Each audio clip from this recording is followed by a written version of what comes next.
The weekend of September 27th/28th, 2024 has been another historical moment in the sport of boxing, particularly for the women's division of boxing.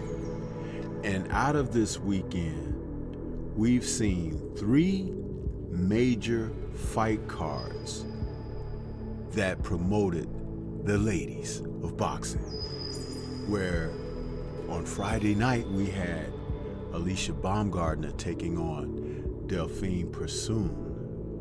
You also had the huge matchup between Sandy Ryan and Michaela Mayer, only to be followed up on Saturday morning for U.S. stateside, where Rhiannon Dixon took on Terry Harper.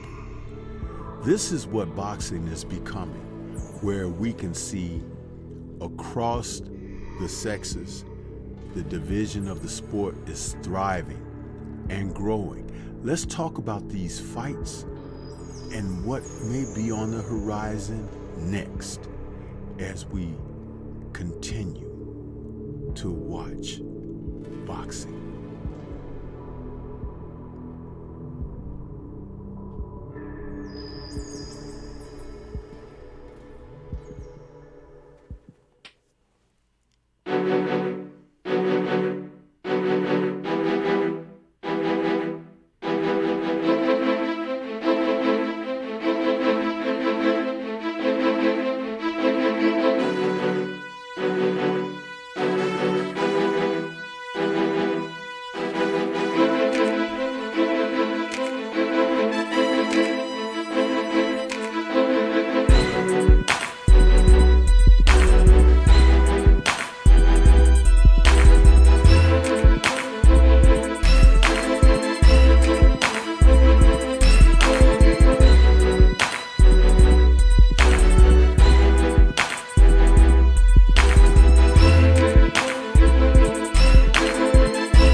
I am starting to love the women's division of boxing more and more as it grows.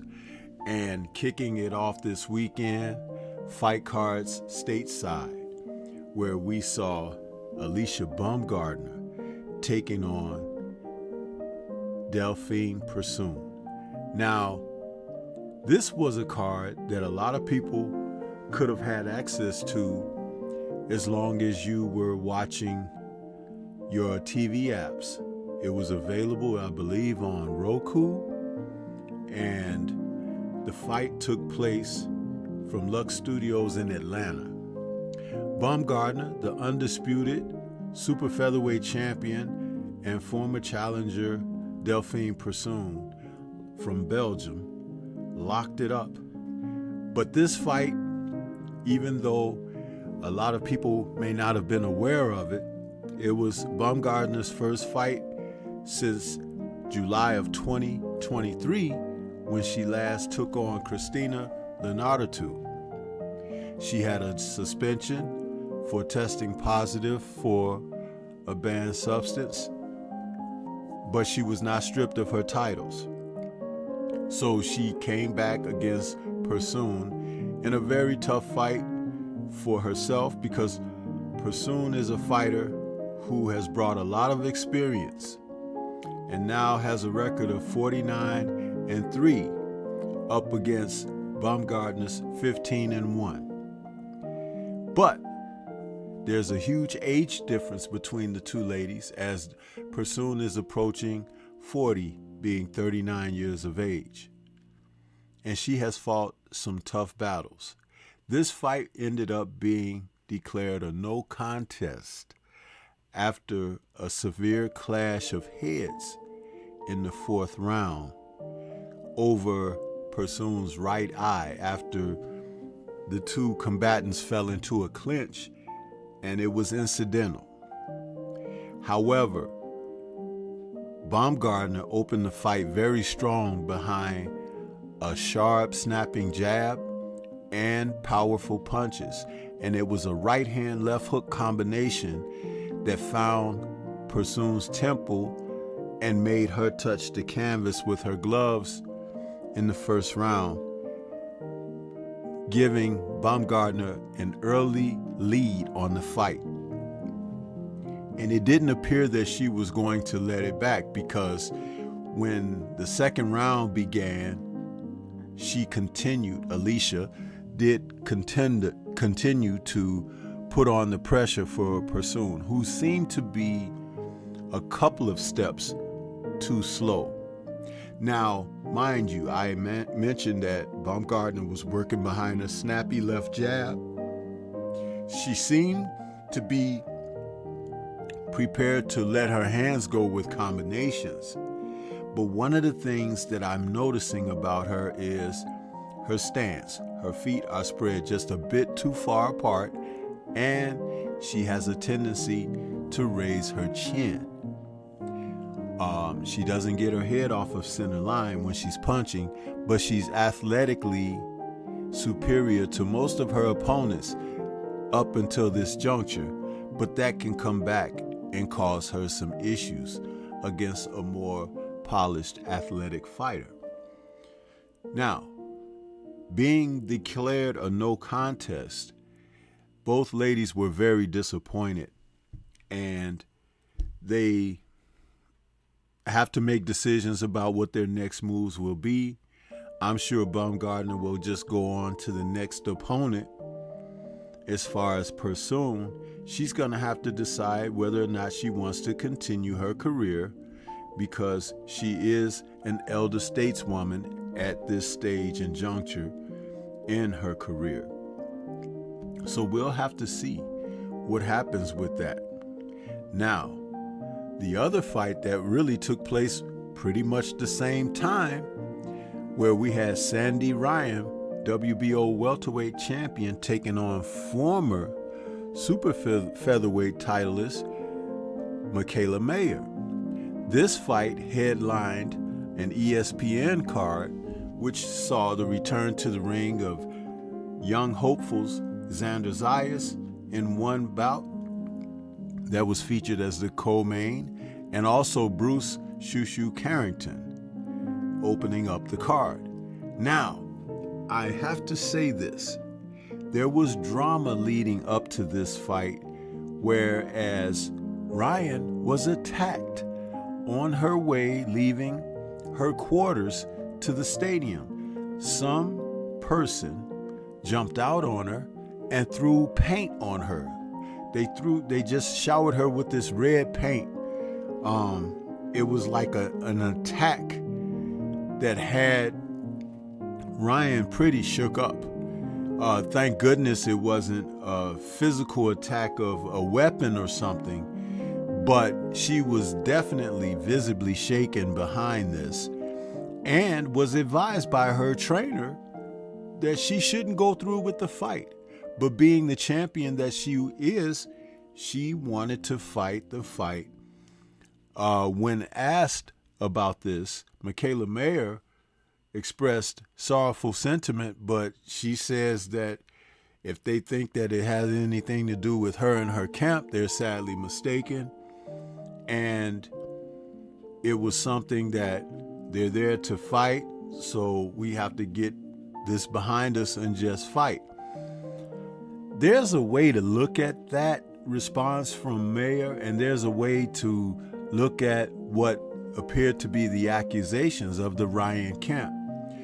They're very upset with this situation, and in protest wanted to not continue through with the fight, and that would have been understandable. This fight ended up being a fight of the weekend, where these two welterweights fought it out.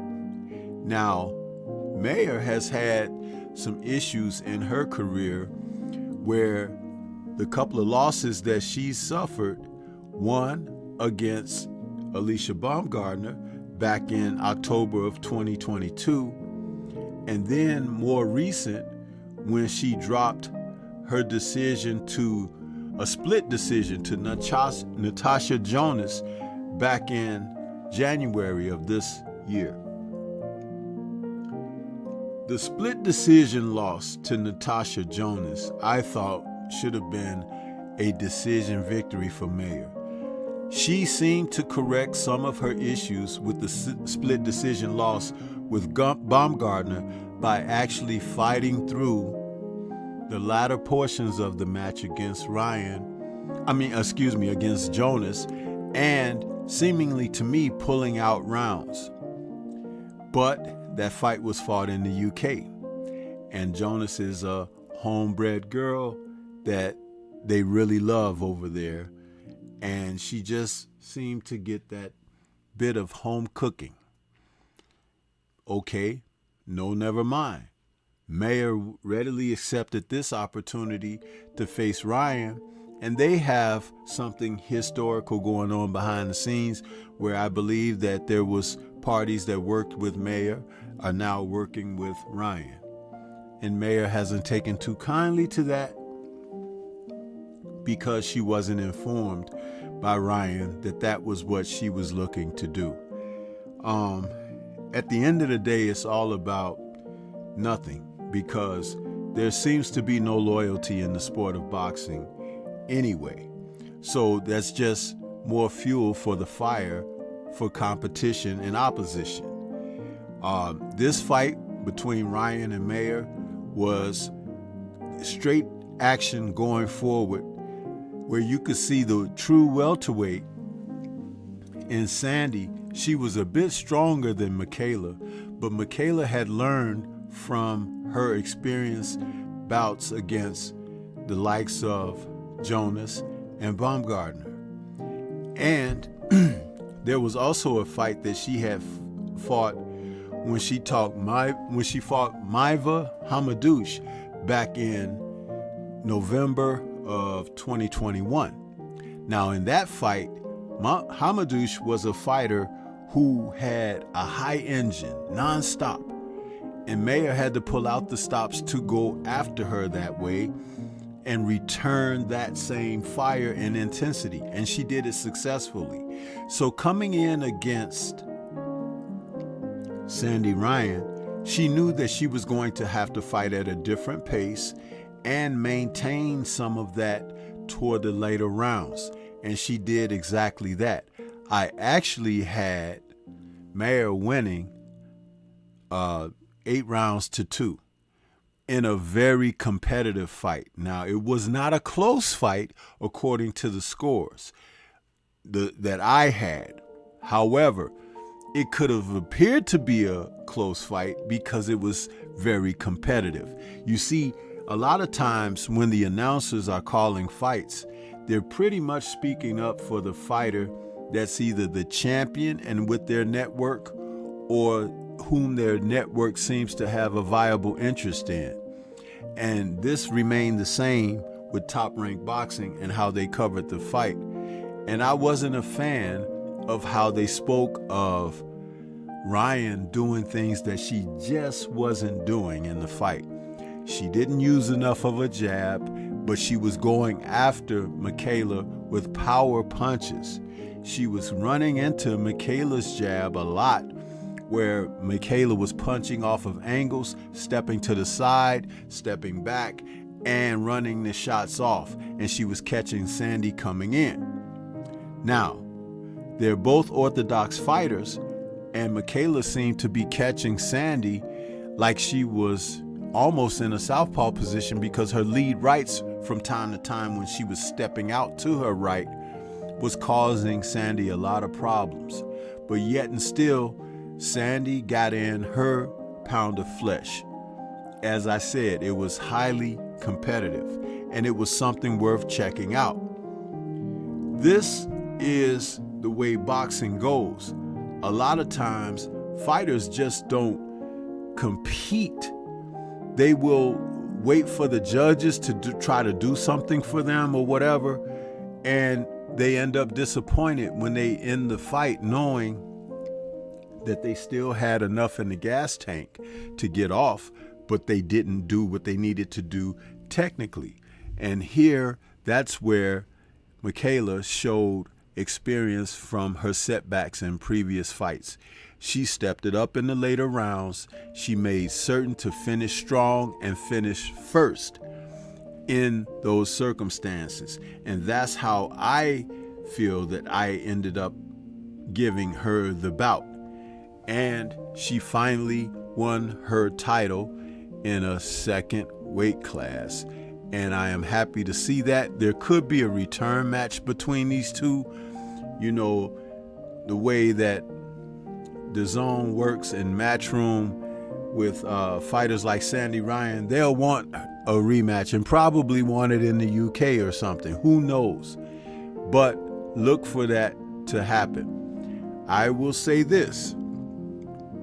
The last fight on the cards for the weekend, which took place earlier Saturday morning stateside, it was the WBO lightweight championship fight between Rhiannon Dixon and Terry Harper.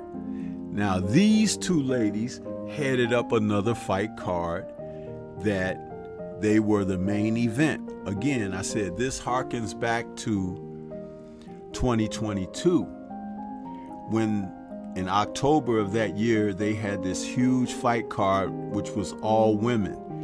This was a weekend of women boxing headlining, and it was quite entertaining, each and every headlined card. The world champion, Rhiannon Dixon, came out here looking to really take the fight to Terry Harper, a former world champion who also lost her title to Alicia Baumgardner back in November of 2021 by a TKO stoppage. But ever since then, what we've seen from Terry Harper is her return to the ring against quality opponents like Ivana Habazin, Hannah Rankin, and Cecilia Brækhus. Her most recent fight, which was March of this year, saw her get stopped by Sandy Ryan when she tried to move up to take on Ryan for her world title. Ryan just proved a bit too strong for Terry, so Terry dropped back down and decided to take on Rhiannon. Now, this was a lightweight bout and a championship fight, and for the WBO. Rhiannon is a fighter who has been coming on strong, but she hadn't fought anyone that seemingly had the type of experience that Harper has had. She's 29 years of age, and now her record is 10-1 after dropping this decision against Harper, where Harper is 27 years of age, believe it or not, but she's been fighting a longer period of time. Rhiannon is a southpaw, and Harper is orthodox. So automatically, right out the gate, it was going to be a contrast of styles, where Harper, who would try to stick and move and work from range, and Rhiannon was trying to hunt her down and get from mid-range to in close, up and personal. I liked what I saw from both women. Earlier in the rounds, Rhiannon started out putting Terry on the back foot, but Terry found a silver lining in the fight.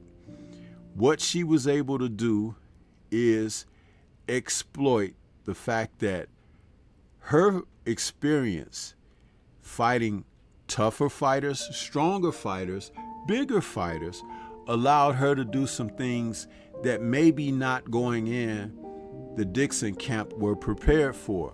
And that was being able to punch on the inside and to punch with Rhiannon when she tried to open up. Harper showed some experience here. And boy, did she let loose some great counter shots as Rihanna was trying to wing in. And she would step to the side and counter, throwing double right hands, sometimes and following up with great solid left hooks. It was a very competitive fight between the two ladies, and I loved what they brought. This really is a new day for women's boxing. You're seeing so much technique now that's better, refined technique. These fighters are using their jabs. They're tying up and clinching properly. The fights are no longer sloppy. They're clean. And people are getting caught with clean shots because they're training with focus and that attention to detail when it comes to being a professional fighter. You can see women's boxing has grown by leaps and bounds. And some of these professional fighters are putting some men in the men's division of boxing to shame. I will say it if no one else will, because I'm observing the fact that they are also fighting competitive fights. They're not waiting until they're ready to have their last go around or whatever and catch a bag going out. No, they're facing one another early in their careers, and it's leading to the type of matchups that not only shows us the separation in talent, but also gives us rivalry, where there can be more than one match and showdown between them. And this is only great for the sport. I'm seeing so much from these ladies that I get excited to watch them and talk about them because they're putting on such professionalism and giving us the type of quality fights that we look forward to. So I hope that we can keep this going. I know Riyadh season has something coming up October 12th, where Bivol and Bitterbeef are fighting, and there's going to be a women's championship fight, first time in Saudi Arabia on that card. Something else to look forward to. But what do you think? This is Stormy B-Man. Shout out to the mighty LDBC and Liberated Perspective, a third eye view of the world. For more content such as this, please like, comment, subscribe, and share. Let me know what you thought about these 3 fight cards coming out of this weekend of September 27th. And what would you like to see of the victors going forward? Would you like to see them move around and fight each other? Who knows? They're only a few pounds away from each other. And that Alicia Baumgardner seems to be on everybody's list. So, leave comments and let's discuss. Peace to everyone out there, and everyone please remain safe.